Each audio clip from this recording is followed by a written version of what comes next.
minutes until showtime.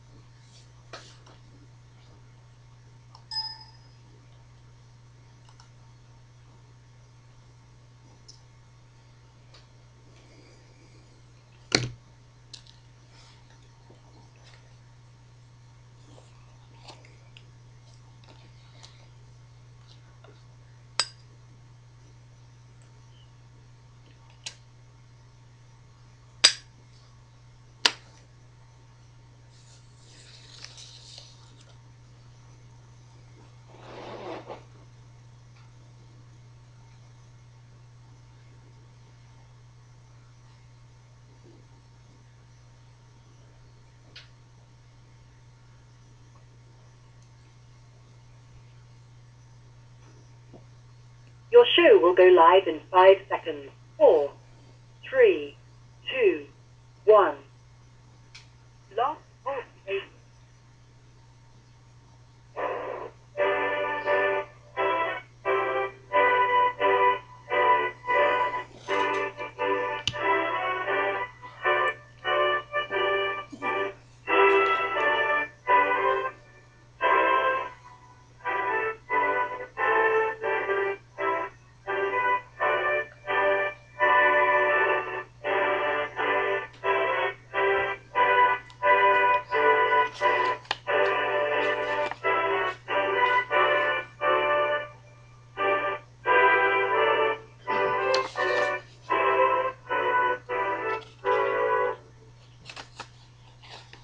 Boa noite, meus amigos. Estamos aqui de volta. Como sempre, começamos invocando a Santíssima Virgem Maria, o Santo Padre Pio de Pietrelcina, para que roguem a Deus que nenhuma injustiça se cometa neste programa.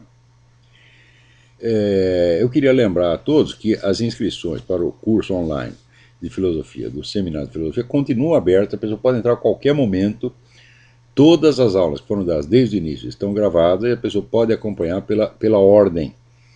Tá certo? Eu estou planejando para este ano uma série de aulas de reposição para tirar as dúvidas dos que entraram mais recentemente. Então não se preocupe com isso. Não, já teve 2 anos de aula, eu perdi tudo. Não, isso aí não existe.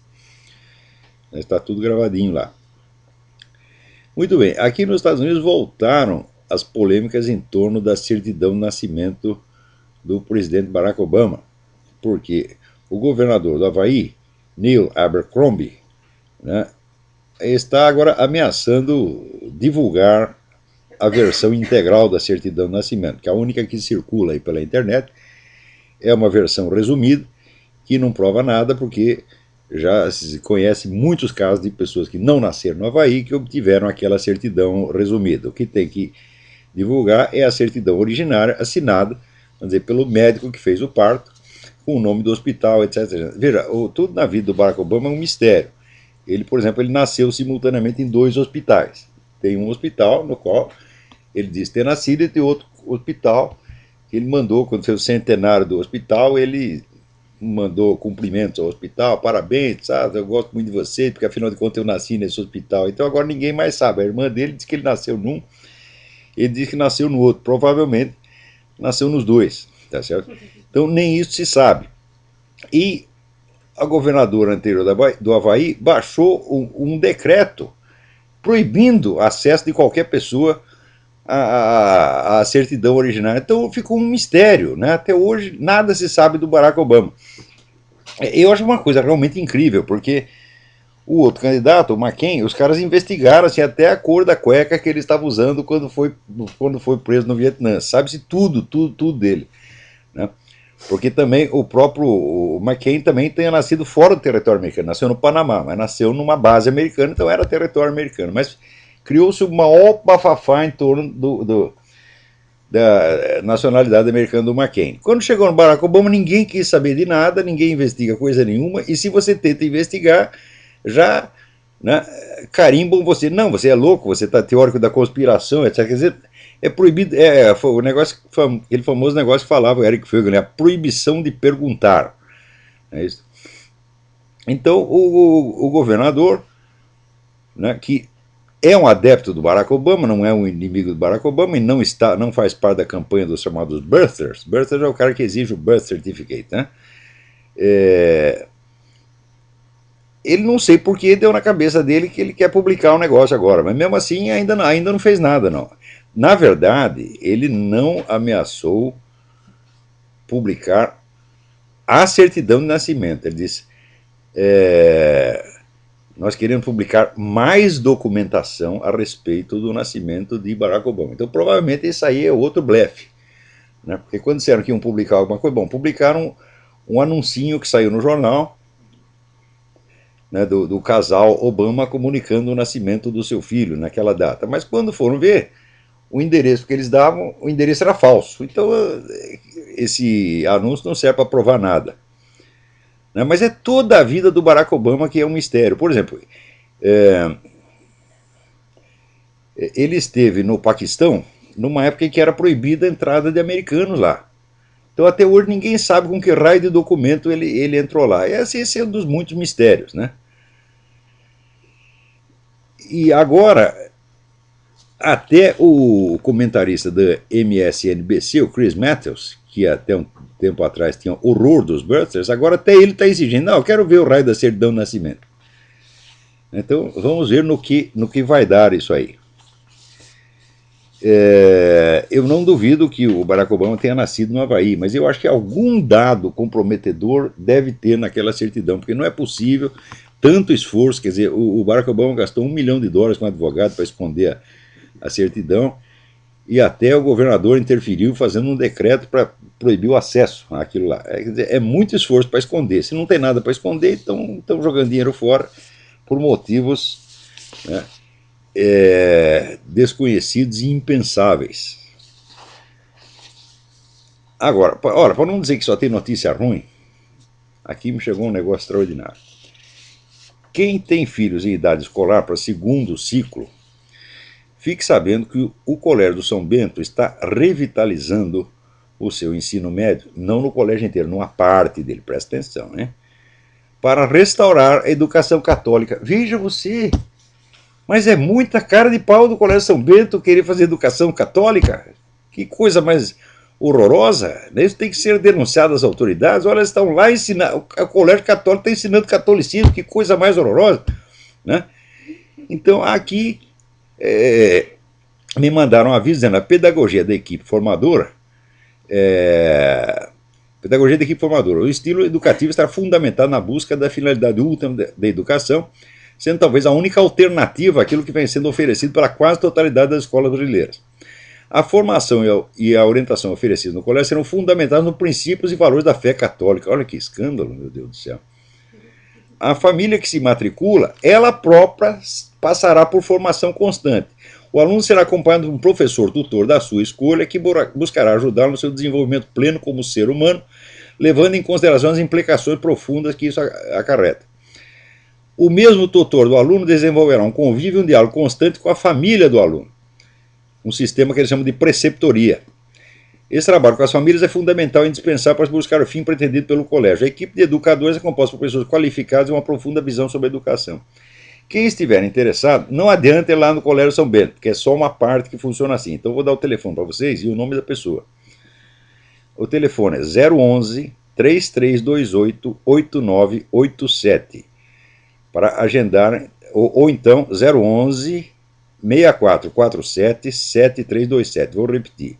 011 3328 8797 ou 011 6447 7237 para agendar entrevista com a secretária do colégio, Liege Carvalho, não é minha parente. Então, se você é malvado o suficiente para submeter o seu filhinho à educação católica, em vez de enviá-lo a essas maravilhosas escolas que lhe darão um kit gay, você então telefone para Liege Carvalho e inscreva no Colégio São Bento. Agora, aqui, veja o seguinte, o procurador-geral Eric Holder agora está sendo processado, ele e o FBI estão sendo processados porque, sutilmente, você vê, quando os caras não conseguem fazer a coisa por meio de legislação, esse é o sistema legislativo moderno. Você não precisa votar nada, não passa pelo parlamento, você faz lá uma portaria, você faz um regulamento de departamento, né? E a coisa acaba, você acaba impondo coisas que não estão na lei. Até a turma legislativa descobrir, passou 10 anos. Então, o que o FBI e o Procurador-Geral faziam? Eles estavam negando o direito de carregar armas para qualquer pessoa que tivesse uma simples contravenção. Aqui, por exemplo, cuspir na rua é contravenção. Quer dizer, você cuspiu na rua, nunca mais você pode ter uma arma na sua vida. Quer dizer, eles fazem de todo jeito para boicotar o direito do cidadão possuir armas. Aqui nos Estados Unidos está comprovado que onde a população tem mais armas, você tem menos crimes, tá certo? E a cidade de Washington, onde era totalmente proibido ter armas, era recordista de criminalidade. Agora até mudaram isso. Então, como a Suprema Corte derrubou a proibição de ter armas em Washington, o que fez o Procurador-Geral e o FBI? O que eles fizeram? Inventaram essa, botaram uma portaria, diz, olha, se você tem uma contravenção penal, você já não pode ter armas pelo resto da sua vida. Se cuspir na rua, mijar na rua nem se fala, né? Uma vez o meu irmão foi preso porque mijou na rua na Praça Júlio Mesquita, às 3 horas da manhã. Aquela população de mendigos e prostitutas ficaram todos chocadíssimos, tá certo? E chegou lá um delegado e deixou meu irmão lá de molho na cadeia. Isso faz anos, né? Então aqui também é uma coisa, mijou na rua, nunca mais você vai ter uma arma. E isso é completamente ilegal, anticonstitucional. Então agora tem um pessoal que está processando o Eric Holder e o FBI. Vai lá, toma o dinheiro deles, ou põe esse desgraçado na cadeia. Né? Agora, no Brasil, o assunto da semana, evidentemente, é essa coisa do PLC 122. Né? Que está aqui, alguém me manda um artigo escrito por um sujeito chamado Paulo Tavares Mariante, no qual ele afirma, mas a cara de pau dessa gente é ilimitada, ilimitada. Olha aqui, diz ele, não há nenhum dispositivo no projeto de lei 122 que pretenda impedir a justa e legítima manifestação religiosa, até porque o direito à liberdade de culto e de expressão religiosa está plenamente garantido pela Constituição Federal. Ora, meu Deus do céu. Veja, eu vou ler aqui para vocês um artigo, um pedaço, pelo menos, de um artigo que eu vou publicar esta semana no Diário do Comércio, para vocês terem ideia de até onde vai essa coisa. Né? O artigo chama-se Camisa de Força. As declarações recentes da Igreja Anglicana do Brasil em favor do projeto de lei 12206, os argumentos deles são os mesmos desse tal de Mariante, fornecem-nos o exemplo completo e acabado da duplicidade da linguagem a que é preciso recorrer quando se defende o indefensável. Embora o estilo bífido seja o mais notório hábito do demônio, seu emprego não merecendo respeito nem tolerância, sobretudo quando praticado em nome da religião, isto não implica da parte de seus usuários nenhuma intenção consciente de ludibriar o ouvinte ou o leitor. Ao contrário, nos dias que correm, aquela ambiguidade sorrateira, perversa, que encobre com as mesmas palavras as ações mais opostas e contraditórias, já se tornou em muitas pessoas um vício automatizado e quase que uma segunda natureza. Isso quer dizer que não é que o sujeito tem uma intenção safada, ele é safado em si, portanto tudo que ele fizer será safado, mesmo que ele tenha nenhuma intenção. Se ele tiver a melhor boa intenção do mundo, ainda vai ser safadeza. E é exatamente isso que acontece com essas pessoas. Elas não têm uma intenção de ludibriar, não, elas vivem ludibriando. Isso para eles é natural. Isso não as desculpa de maneira alguma. O mal não se faz menos detestável porque uma rotina entorpecente o tornou indiscernível do bem. Em si, o documento não tem aquele mínimo de consistência que o tornaria merecedor de uma resposta. Está abaixo da possibilidade de ser debatido. Só pode ser analisado como sintoma de vícios de pensamento que hoje em dia são gerais e endêmicos na sociedade brasileira. O objetivo nominal com que se apresenta é contestar, com áreas de quem passa pito, algumas objeções correntes àquela proposta legislativa, especialmente as que a veem como um instrumento destinado a limitar severamente a liberdade de expressão. Daí vai aqui a citação, aspas.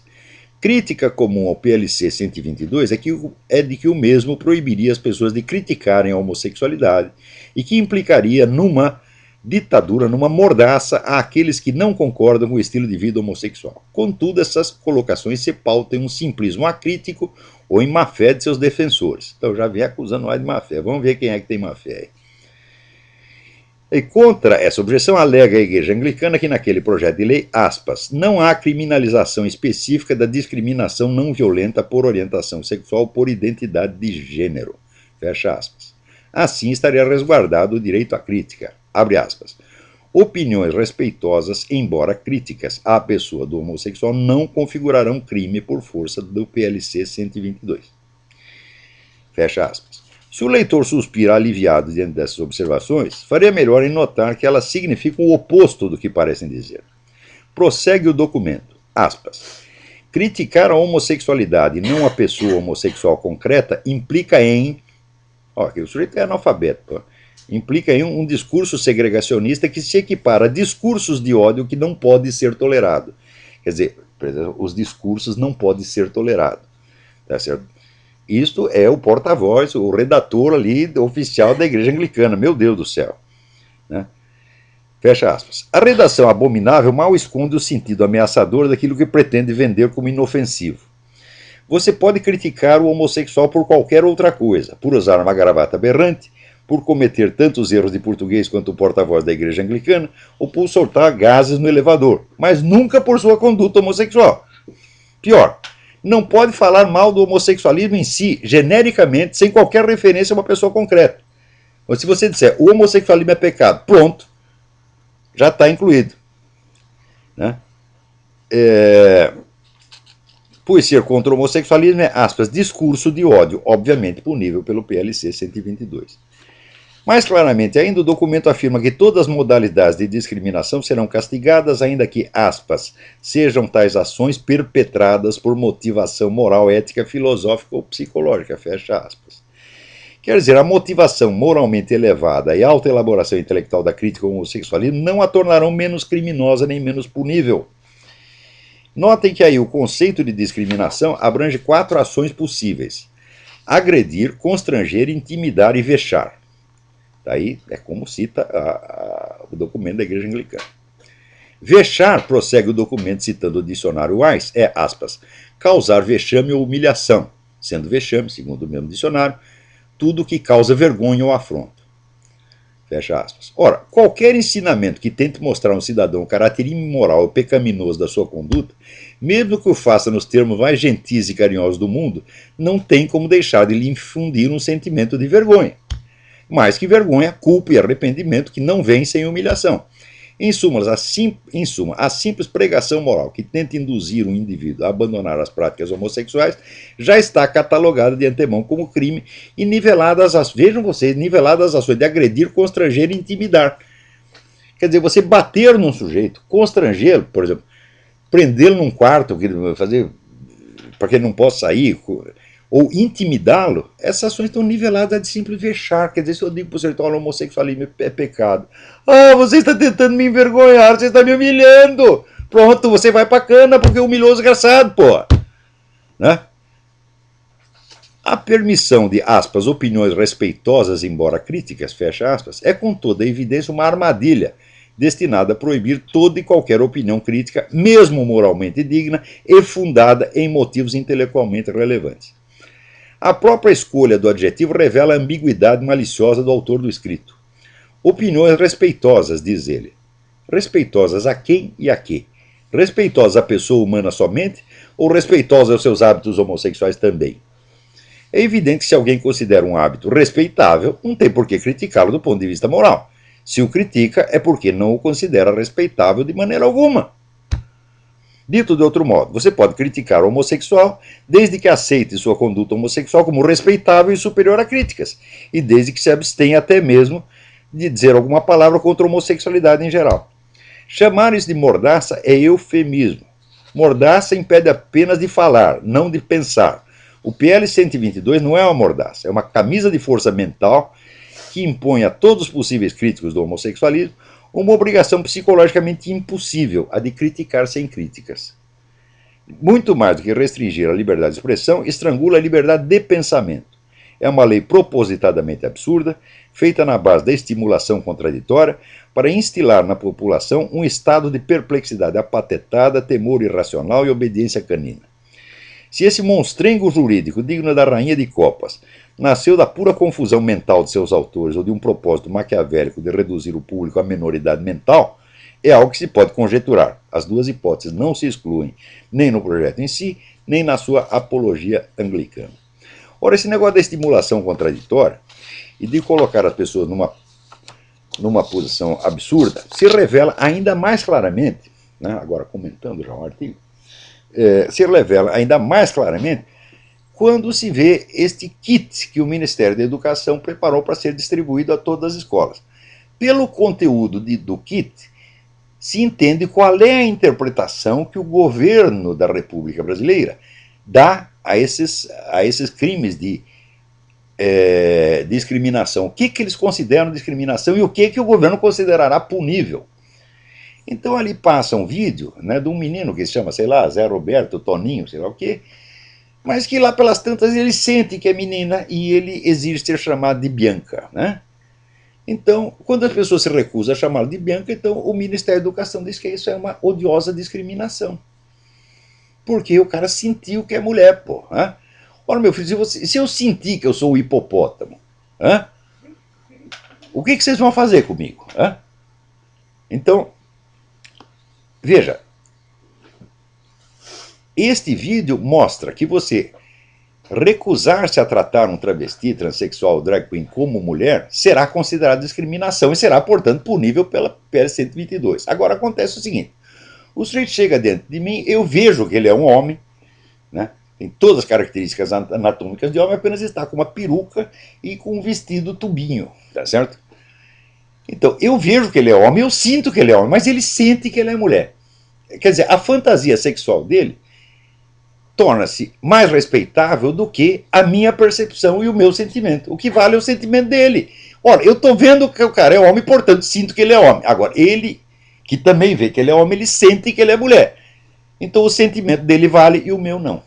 Quer dizer, eu sou obrigado a furar os meus próprios olhos para ver as coisas do jeito que o travesti quer e não do jeito que eu estou vendo. Ora, isso é de uma perversidade psicológica fora do comum.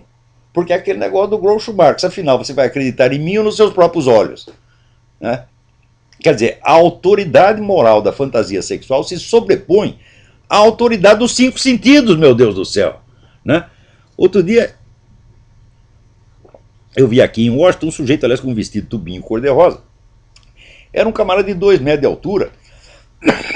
Né? E o fato dele estar vestido como mulher só fazia transparecer a sua macheza. Eu nunca vi um sujeito tão macho na minha vida. E é por contraste, quanto mais feminino ele queria parecer, né, mais a natureza dos fatos protestava que ele era homem. Então, vai ser difícil esse negócio. Quer dizer, coloca você numa posição psicologicamente insustentável. E lhe impõe a tirania do capricho do outro. Né? Porque amanhã ou depois o sujeito diz, agora não sou mais mulher. Não aconteceu outro dia, vocês não viram o caso do inglês, que até cortou o peru. Cortou o peru e depois se arrependeu. Não quero mais, agora quero ser homem de novo. Daí mandou, como tinha dinheiro sobrando, mandou fazer outro peru, né? E arrumou a mulher e está lá casado com a mulher. Quer dizer, o senhor primeiro nos impõe que nós temos que chamá-lo de Bianca, de Ângelo ou de Teresa. Né? Depois fala, não, agora eu sou o Armando, sou o Zezinho. Que há? Que palhaçada é essa? Como é que nós vamos aceitar uma imposição absurda dessa? Isso é realmente a legislação da rainha de copas, né? Quer dizer, primeiro a sentença, depois o julgamento. Né?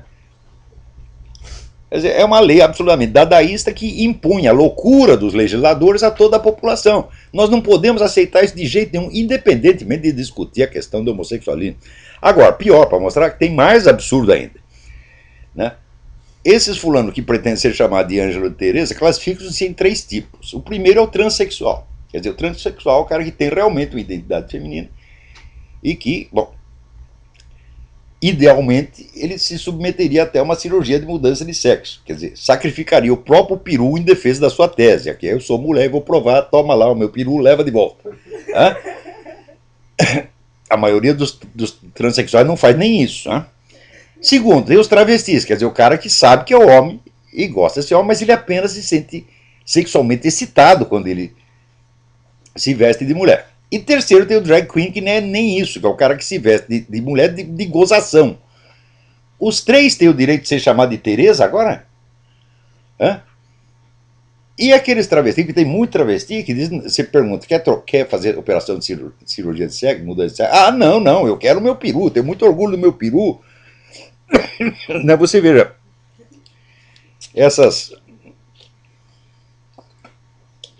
esses sites da internet que fazem propaganda de escort, os escorts transexuais se gabam do tamanho dos seus perus, minha gente. Então aqui, ó, sou Tereza, mas tem um baita de um peru. Como se fosse o João. Quer dizer, como é que eu posso olhar um sujeito que está se gabando do seu peru e dizer que ele é uma senhora ou senhorita? Meu Deus do céu. Isso é tão aberrante psicologicamente, tão impossível. Agora, vocês que querem parecer bonzinhos, não quero parecer preconceituoso, não quero parecer fundamentalista. O que é que isso tem a ver com fundamentalismo? Tem a ver com a lógica, meu Deus do céu. Com a lógica, com a realidade dos fatos. Né? Se vocês querem parecer bonzinhos, vocês vão aceitar isso só para não criar problema. E depois, meu filho, cada vez que aparecer um cara desse, de 2 metros de altura, com um braço, né? O braço parece uma perna, ou 2 pernas, né? Dizendo que ele é a Tereza, vocês, sim senhora, sim senhora. Ora, a pessoa que desmente os seus próprios olhos desmantela a sua consciência, avilta a sua inteligência, e é isso que esta lei vai impor ao Brasil. O problema do PL 122 não é um problema de moralidade sexual, não tem nada a ver com moralidade sexual, tem a ver com a destruição da consciência da população, tem que ver com a redução da pessoa à condição de menor de idade e até de bebê. É isto que se objetiva com isto. Não é a proteção às supostas camadas perseguidas, é a divinização do Estado que agora determina o que você tem o direito de ver e o que você não tem o direito de ver. Quer dizer, você vai olhar um macho e você vai ter que dizer que é uma fêmea. Amanhã ou depois você mostra o hipopótamo, vai ter que dizer que é um colibri. E assim por diante, pô. Então, agora, quando os caras defendem coisas absurdas, eles começam a apelar para todo tipo de argumentação, mas tão baixa, tão né, subginasiana, que dá até dó. Me mandaram aqui um artigo do Drauzio Varela. Eu sempre considerei, olha, eu não levo o meu cachorro para o Drauzio Varela cuidar, tá entendendo? Porque você olha a cara deles aqui, né, o cara dando conselho de saúde com aquela cara de doente, né? Não dá gosto, sinceramente, né? Eu me lembro do meu médico, doutor Carlos Ribeiro, que estava lá com 90 anos, estava forte, saudável, né? Casou com 80 e tantos anos, casou com uma moça de 40, né? Agora, você olha o Drauzio Varela, aquela cara de coitadinho. Então, agora aqui, o Drauzio Varela publica um artigo dizendo o seguinte, dizendo que esse negócio de considerar o homossexualismo antinatural é coisa de gente atrasada, de analfabeto, não de pessoas esclarecidas como ele. Porque, olha aqui, não há descrição de civilização alguma de qualquer época que não faça referência a mulheres e homens homossexuais. Ora, quer dizer que é o seguinte, a universalidade do fenômeno homossexual sempre existiu, desde que o mundo é mundo, e todas as civilizações têm. Daí ele tira a conclusão, né, que... Quer ver?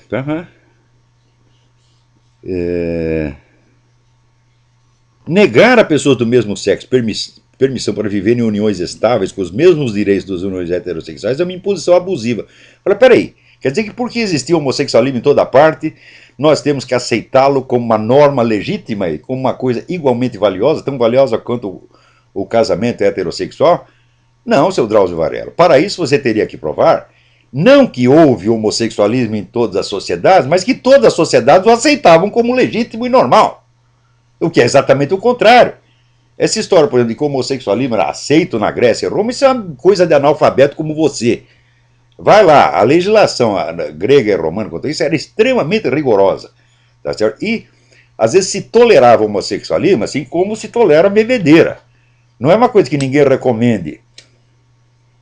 Tá certo? E só se tolerava em certos meios. Né? Para as famílias em geral, ninguém tolerava, não. Então você não encontrará nenhuma sociedade humana, seu Drauzio Varela. Você encontra sociedades que têm mais tolerância e mais paciência, como a nossa mesma tem, e como, aliás, eu mesmo tenho. Eu nunca abri minha boca para falar mal de ninguém por ser homossexual, ou trissexual, ou tetrasexual, sei lá. Né?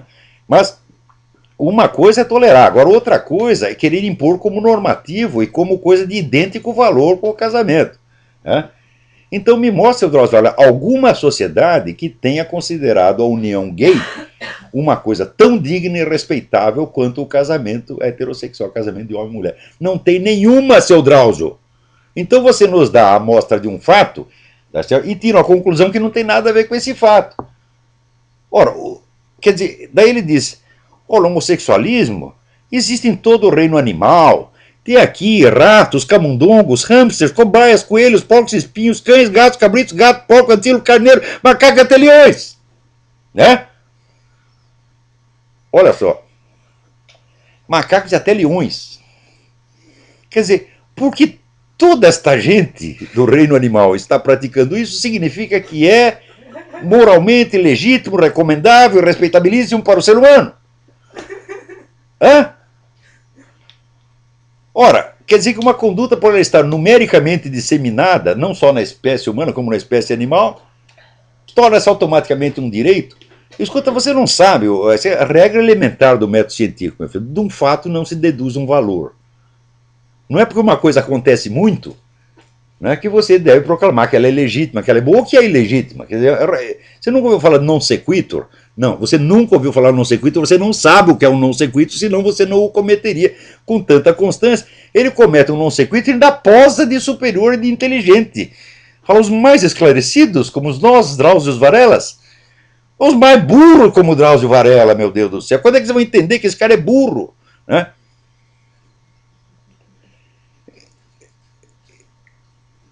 Então, quer dizer, isso aí é não só non sequitur, como o cara está passando, vamos dizer, de um gênero para outro. Né? Daí ele diz aqui, se partimos de princípios tão falhos, como justificar a prática do sexo anal entre heterossexuais? Eu digo, mas quem o está justificando? É? Aonde que tem uma legislação que diz que o sujeito tem o direito de traçar o ânus da mulher dele? Não existe esse direito, Drauzio Varela. A mulher pode pedir o divórcio se o cara forçar a fazer uma coisa dessa. Claro, se ela concordar também, tá bom, isso aí é putaria privada, não tem nada a ver com isso. Mas se o cara disser, seu juiz aqui, eu quero divórcio porque minha mulher não quer me dar o rabo. Experimente no juiz para falar isso. Quer dizer, como justificar a prática do sexo anal entre heterossexuais? Ninguém a justifica, nem para os homossexuais, nem para os heterossexuais. Isso não é um direito. Quando é que você vai entender que isso não é um direito? Sexo anal não é um direito. De jeito nenhum. Agora, se há uma concordância mútua, acabou o problema. Continua não sendo direito, é apenas um fato.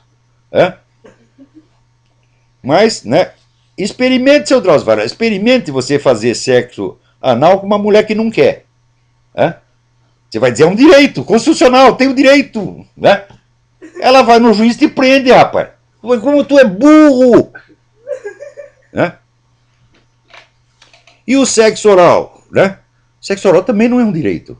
É uma concessão que as pessoas fazem umas às outras, mas não é um direito. Direito é aquilo que está assegurado por lei. Se fosse um direito, você poderia pedir o divórcio e ainda pedir indenização da sua mulher porque ela não quis fazer sexo anal com você. Né? Não deu para você, e pior, muito menos comeu o seu traseiro, olha só. Né? Ele vai ficar ofendido, chega lá, tem direito a sexo anal passivo.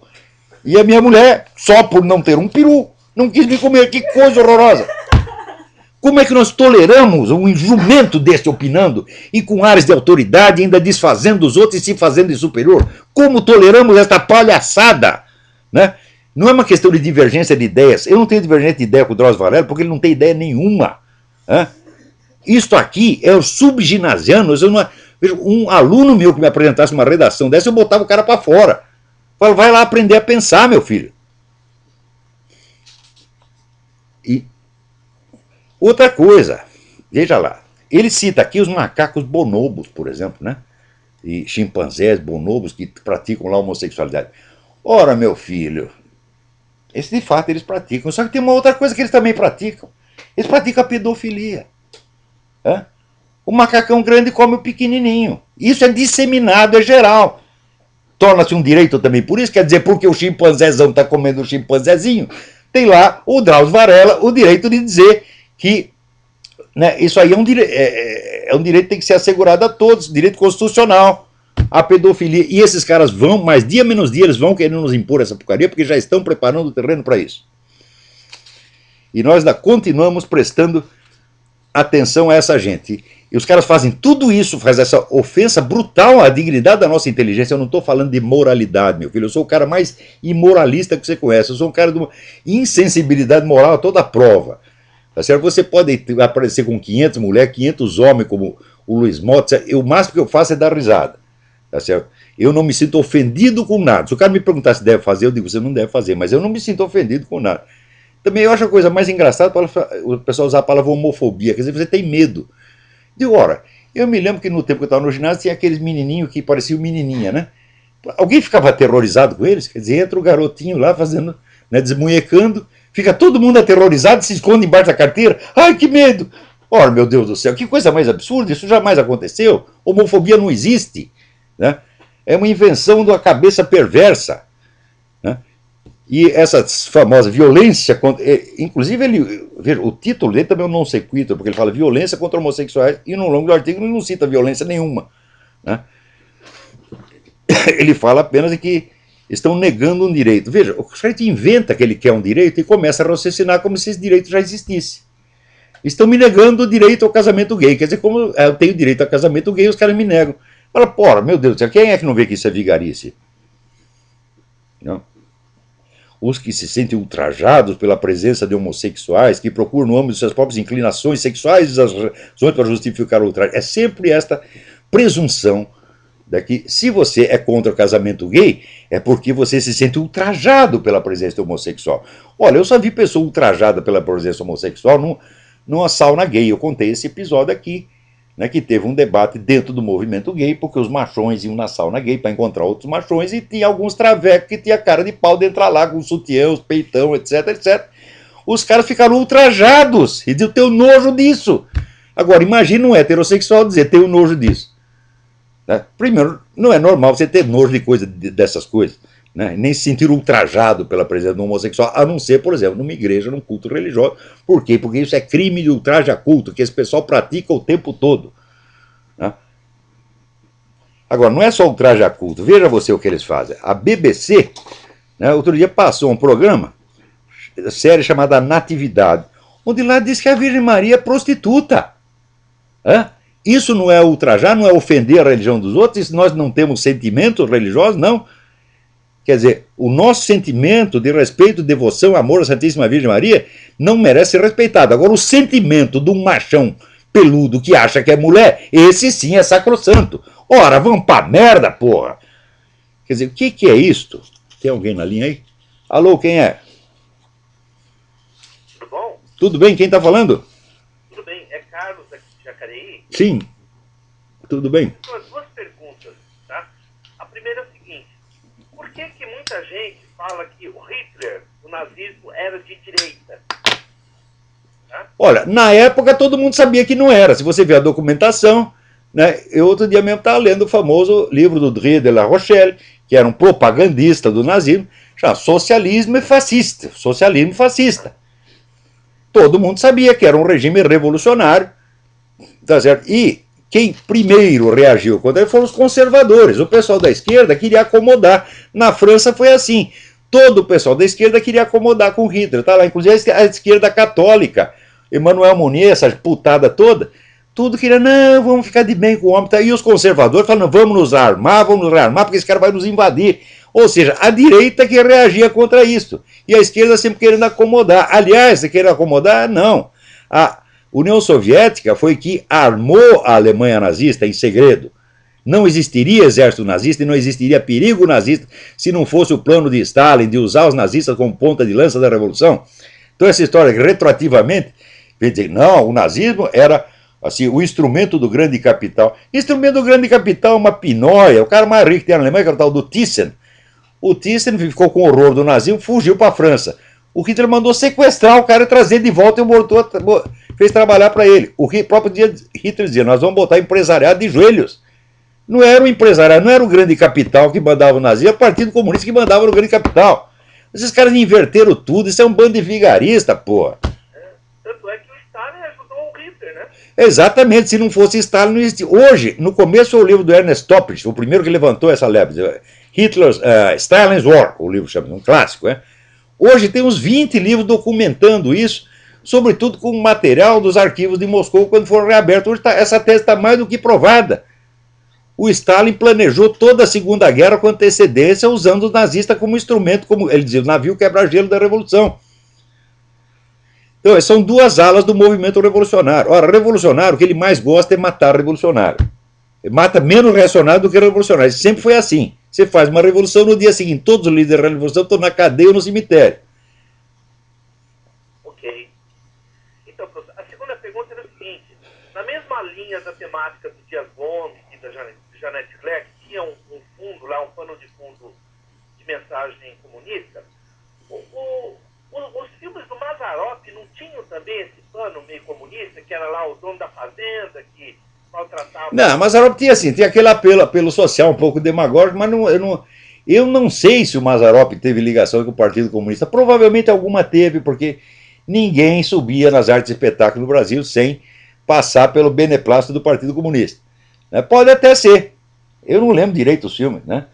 Eu só, de todo filme que eu vi do Mazzaropi quando era criança, eu só lembro de uma cena em que o sujeito ele está dormindo, vai o cara para acordar ele e fala assim, acorda, acorda, daí ele dormindo responde, está no poço.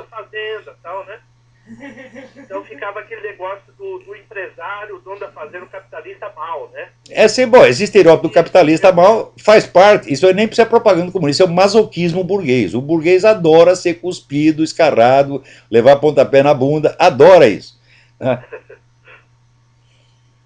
Então era isso, professor. Então é isso aí, muito obrigado pela sua participação. Abraço. Tchau. Abraço. Agora está aí o Lula, evidentemente, já decretou que o Cesare Battisti não será extraditado. Ora, o Brasil é o maior protetor e terrorista que tem na América Latina, né? Aliás, eu recomendo para vocês, isso aí, prestem atenção. Saiu um artigo do coronel Luiz Villamarín, que é um grande conhecedor do movimento comunista na América Latina. Espera aí que eu já vou achar aqui, tem tanto papel que eu já estou até perdido. Ah, está aqui.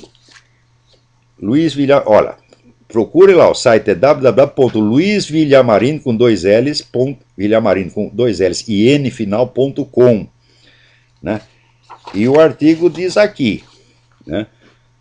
A camarada e compatriota Dilma Rousseff é a tábua de salvação política das Farc. E é isso mesmo. E uma das finalidades que a mulher foi eleita é para isso aí mesmo.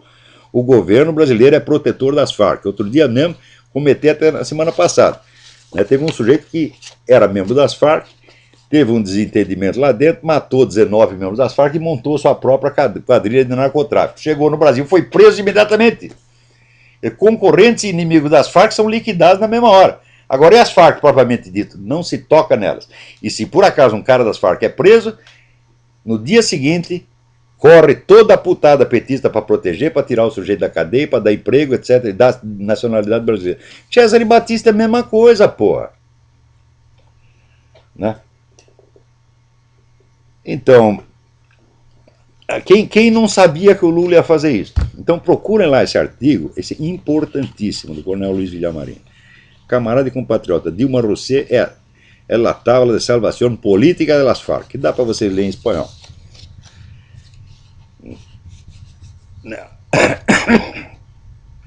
Agora, algum engraçadinho aqui de nome Marcelo diz o seguinte: gosto de algumas coisas dignas por você e concordo com algumas outras não. O senhor diz que existe um contrato entre o PT e as Farc, mas os Estados Unidos da América são os consumidores de droga e são o país que mais entra as drogas. Verdade isto? Existe relação dos Estados Unidos com as Farc? Mas que pergunta mais idiota, meu filho. As Farc não vendem droga para o governo americano. As Farc vendem droga na rua, vendem droga em escola, etc, etc. Então, agora, no Brasil não é isso que se trata. É proteção do governo às Farc. Agora, que existe relação das Farc com gente de muito dinheiro aqui, existe. Isso aí já ficou provado quando o presidente da Bolsa de Mercadoria de Nova York, cujo nome é não sei o que, Grasso, esqueci o primeiro nome, é Grasso, foi lá fazer uma visita de cortesia ao Manuel Marulanda Reis, né, na selva amazônica. Então, dinheiro, onde tem dinheiro, meu filho, tem interesse grosso, mas isso não quer dizer que os Estados Unidos, o governo americano, esteja favorecendo isso. Hoje em dia, com Obama, pode até ser, tá certo?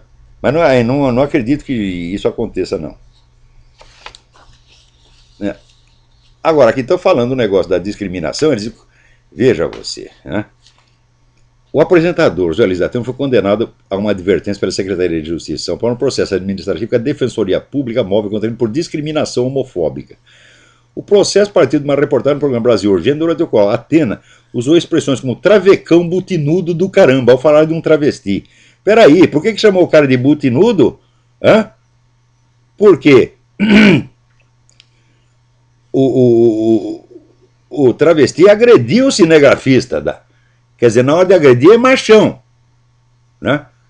Quer dizer, vai lá, bate no cinegrafista e depois, fui agredida. Que coisa mais nojenta. E daí diz que é discriminação chamar de butinudo, mas é claro que é butinudo. Eles vão vai lá dar uma prova de macheza e você tem que chamar de Ângela, de Tereza e de senhorita. E daí ainda vem esta porcaria de defensoria pública para impor esta coisa absurda. Né? Vejam vocês, aquele camarada tal do Mariante diz que, né,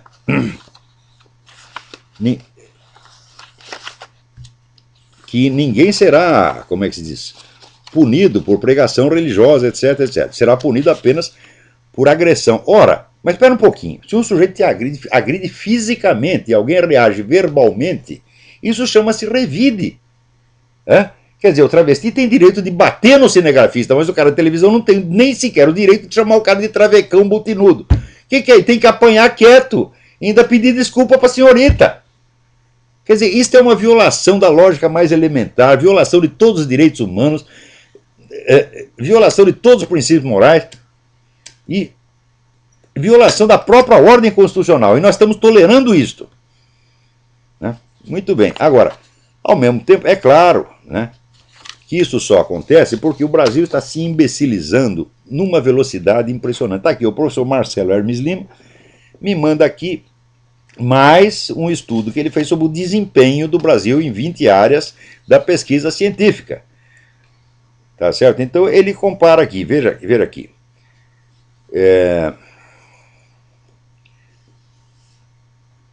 Se vamos dar uma nota ao Brasil em publicações médicas, né, se o primeiro lugar, no caso da Dinamarca, fosse dado a nota 10, quer dizer, o país que tem mais citações dos seus trabalhos científicos, o Brasil teria a nota 2,3. Dos 15 países que publicaram 500 ou mais artigos de neurociência em 2008, o Brasil está na posição 15 no ranking, último lugar entre os países, quer dizer que equivale a nota 0. Dos 18 países que publicaram 500 ou mais artigos em farmacologia e toxicologia em 2008, o Brasil está na posição 16, nota 1,1.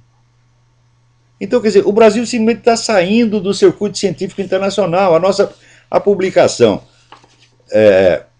a produção científica nacional é constituída de trabalhos de escola que o professor força o aluno a publicar, para fazer número, mas só faz número. Porque aquilo não é citado, porque não tem valor, não traz informação científica nenhuma relevante, então o pessoal dos outros países lê e esquece. Se é que chega a ler. Né? Então, a mesma queda de inteligência e de consciência você vê num debate como esse da homofobia e na produção científica. Quer dizer, tudo está indo para baixo. Né? Já dizia Antônio Machado, quão difícil é quando todo baja, no bajar também. Né? Espera aí, tem mais alguém na linha aí. A única coisa que progride no Brasil é a população carcerária, triplicou em 15 anos. Alô, quem está na linha aí? Alô? Sim. André, da França? André, tudo bem? Tudo bom, Olavo? Professor, eu gostaria de fazer uma pergunta. Eu vou fazer a pergunta e já te digo. Né?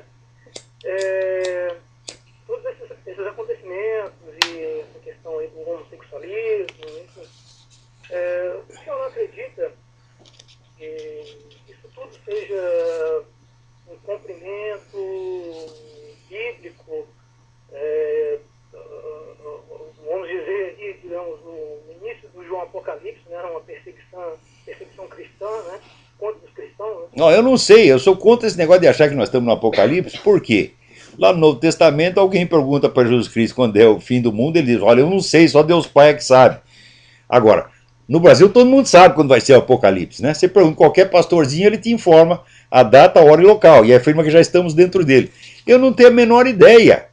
Eu acho que não, porque na profecia de Fátima, a Virgem Maria disse que ia ter uma grande guerra mundial, que ia ser a pior das guerras, e que depois das guerras começariam os problemas, né? Então ainda falta a guerra, meu filho. Então, apocalíptico não é, não. Isso não é apocalipse. Isso é uma tremenda sem-vergonhice, isso sim, né? Então, você também não precisa esculhambar com o Satanás, você está entendendo? Então, eu acho que quando for para fazer mesmo a desgraça final, vai ter pelo menos um lado mais sinistro, né, mais grandioso. Não essa coisa apenas grotesca, ridícula que nós estamos vendo tudo quanto é lado. Então, agora aqui. Oi. Obrigado para você também. Então, aqui, o Anderson Lara me pede algumas sugestões de livros sobre política em português.